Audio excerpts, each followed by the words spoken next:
বাংলাদেশের কিশোরগঞ্জ জেলার অন্যতম আলোচিত ও পবিত্র স্থাপনা হল পাগলা মসজিদ।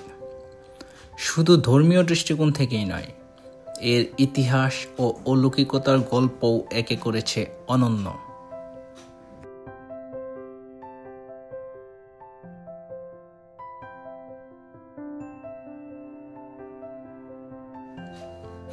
শোনা যায় প্রায় 200 বছর আগে এক দরবেশ স্বপ্নে নির্দেশ পেয়ে নরসুন্দা নদীর তীরে এই মসজিদটি প্রতিষ্ঠা করেন।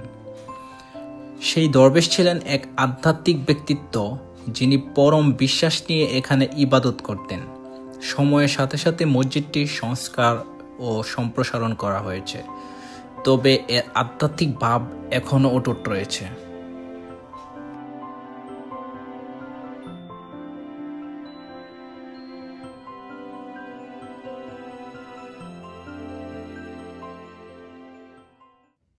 পাগলা মসজিদকে ঘিরে অনেক অলৌকিক গল্প প্রচলিত আছে।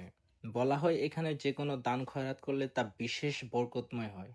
প্রতি মাসে একবার মসজিদে দান বাক্স খোলা হয়, আর তাতেই পাওয়া যায় কোটি টাকারও বেশি দান। এই দান শুধুমাত্র নগদ অর্থেই সীমাবদ্ধ নয়, সোনা, রূপা, এমনকি বিদেশি মুদ্রাও পাওয়া যায়। এটি মানুষের বিশ্বাস ও আস্থার এক অনন্য নিদর্শন।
বর্তমানে পাগলা মসজিদ একটি বৃহৎ ধর্মীয় কমপ্লেক্সে পরিণত হয়েছে। এখানে রয়েছে সুবিশাল নামাজের জায়গা, অজুখানা, অতিথিশালা এবং মহিলাদের জন্য আলাদা নামাজের ব্যবস্থা। দেশ বিদেশের অসংখ্য ধর্মপ্রাণ মানুষ এখানে আসেন মানত করতে ও দোয়া চাইতে।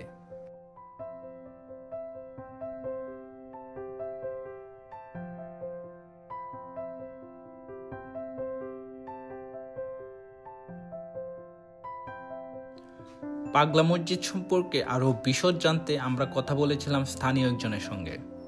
আসসালামু আলাইকুম আঙ্কেল। ওয়ালাইকুম সালাম রাহমাতুল্লাহ। এই পাগলা মসজিদ কেন এত বিখ্যাত, মানুষজন কেন এখানে তো দান খয়রাত করে? এটা বিষয়টা হলো কি, ওইখানে একটা নদী ছিল, নদী, তো নদীর পাড়ে একটা ছোট্ট একটা ছেলা মতো ছিল আর কি। তো ওইখানে একজন আল্লাহর ওলি পাগল, উনি এখানে থাকতেন এবং উনি এখানে নিজে আজান দিতেন, নিজে নামাজ পড়াইতেন। তখন লোক সংখ্যা খুব কম ছিল, সীমিত 2-4-5 জন লোক ছিল ওইখানে। যখন আস্তে আস্তে আস্তে আস্তে পরে একটা গম্বুজ হয়েছে, এক গম্বুজ, এই রকম এখানে 3টা গম্বুজ না, তখন একটা গম্বুজ হয়েছে, মসজিদ একটু বড় হয়েছে। আবার কিছুদিন পরে দেখা গেছে যে এই গম্বুজ হইতেছে না, লোকজন বাড়তেছে আস্তে আস্তে, পরে গম্বুজ ভাঙ্গিয়া পরে ওই মসজিদ করা হইল আর কি। এই মসজিদের আগে একটা ছোট মসজিদ করা হয়েছিল, ওইটার পরে এটা হয়েছে, এটা 3 নম্বর মসজিদ হচ্ছে এটা। এখানে উনি এখানে থাকতেন।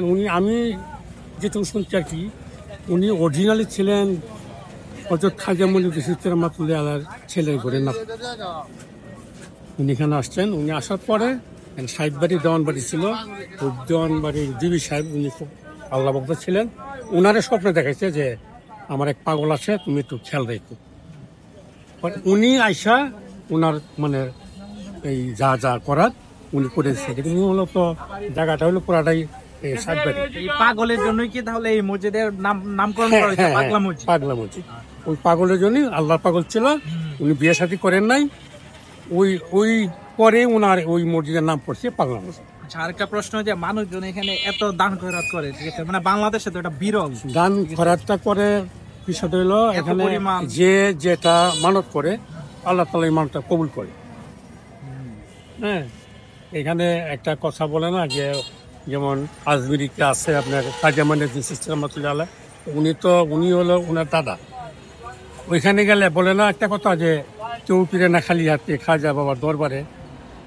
ঠিক এইটাই অনুসরণ, এইটাই একই অবস্থা। কিন্তু উনি এখানেও যারা এসে মানত করে, আল্লাহ তাআলা এই মানতটাকে কবুল করে।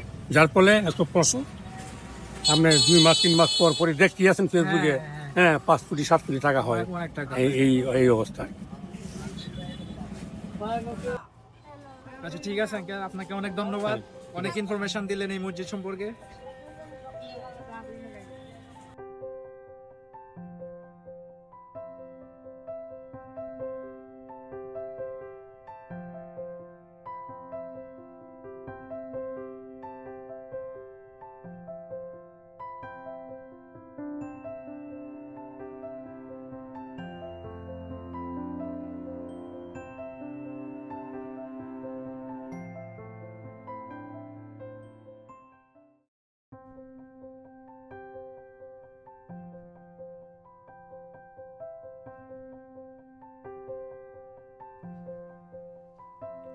পাগলা মসজিদের আশেপাশে কিছু খাবার হোটেল আছে, তবে এগুলোর মান খুব বেশি ভালো নয়।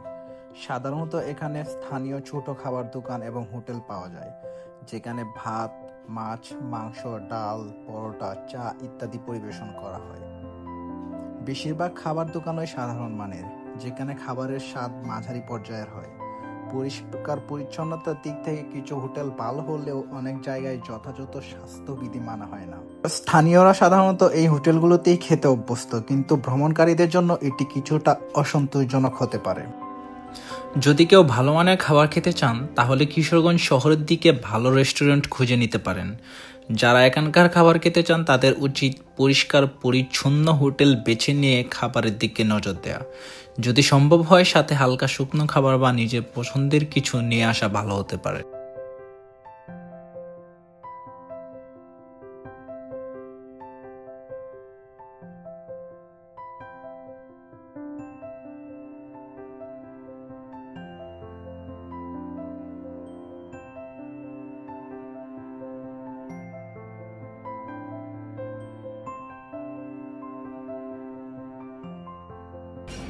ভাই আগে এটা দান করতে আসছেন?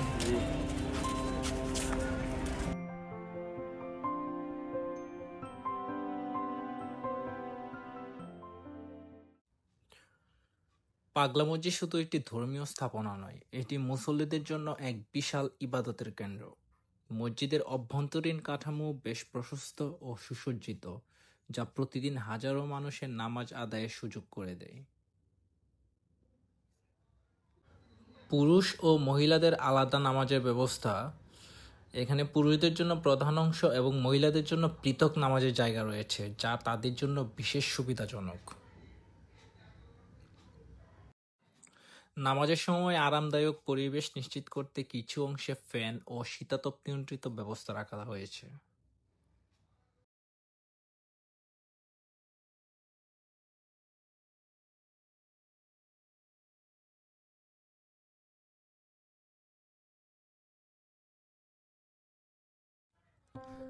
নামাজের আগে ওযুর জন্য বিশাল ওযুখানা রয়েছে, যেখানে শীতল পানি পাওয়া যায়।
আসসালামু আলাইকুম ভাইয়া। সালাম। এই মসজিদে বাংলাদেশে এত মসজিদ থাকা সত্ত্বেও এই মসজিদে মানুষজন এত দান খয়রাত কেন করে? মানুষের একটা বিশ্বাস আর কি, মনের আশা পূরণ হয়, এজন্য এখানে এত দান করে। পুরো বাংলাদেশ থেকে মানুষ এসে হ্যাঁ, এখানে বাংলাদেশের বিভিন্ন জায়গা থেকে আসে এখানে, এখানে দান করে। এখানে দান করে এমনকি প্রতি মাসে আপনার কোটি কোটি টাকা নিতেছে দান বক্সের থেকে, সবগুলাই রূপালী ব্যাংকে জমা আছে। রূপালী ব্যাংকে মসজিদ ফান্ডে জমা হয় না এটা? মসজিদ ফান্ডে মানে রূপালী ব্যাংকে রাখে, এগুলা সরকারি লোকজন আছে, এই মসজিদের সভাপতি জেলা প্রশাসন ডিসি, সবগুলাই ডিসি মসজিদের আন্ডারে আছে। আর অনেকের মনের আশা পূরণ হয়, এই জন্যই এত এত টাকা দান করতেছে। মুরগি দিতেছে, কেউ ছাগল দিতেছে, কেউ টাকা দান করতেছে, কেউ স্বর্ণ অলংকার দান করতেছে, যার যে মনের থেকে নিয়োগ করে আর কি, যে আমি এখানে দিব। আসে বিভিন্ন জায়গা থেকে লোকজন আসে। আপনারা যে এই কোরআন শরীফ বিক্রি করেন এটা তারপর মানে কি মসজিদে দান করে? এটা এগুলো মসজিদে দান করে, কোরআন শরীফ, বাতাসা, মোমবাতি এগুলো দান করে। মসজিদের কি মানে এই মসজিদে দেখলাম একটা মাদ্রাসা আছে, এই কোরআন শরীফ গুলো এই মাদ্রাসা ছাত্ররা পড়ে, তারপর এখান থেকে বিভিন্ন মাদ্রাসার জন্য নিয়ে যায়, এখান থেকে ফ্রিতে দিয়ে দেয়, কোনো টাকা লাগে না। এখান থেকে মসজিদের মাদ্রাসার জন্য চাইলেই দিয়ে দেয়। এই মাদ্রাসার যে স্টুডেন্টরা পড়াশোনা করে এটা কি মসজিদ কমিটি হ্যাঁ হ্যাঁ, মসজিদ কমিটি একদম ফ্রি পড়াশোনা ফ্রি করে? ফ্রি। আচ্ছা ঠিক আছে ভাইয়া, অনেক ইনফরমেশন জানলাম, ধন্যবাদ। আসসালামু আলাইকুম। সালাম। পাগলা মসজিদের আশেপাশে ফুটপাতের দোকানগুলোতে সাধারণত ধর্মীয় বইপত্র, ইসলামিক উপদেশমূলক পুস্তক এবং বিভিন্ন ধরনের কোরআন শরীফ বিক্রয় করা হয়।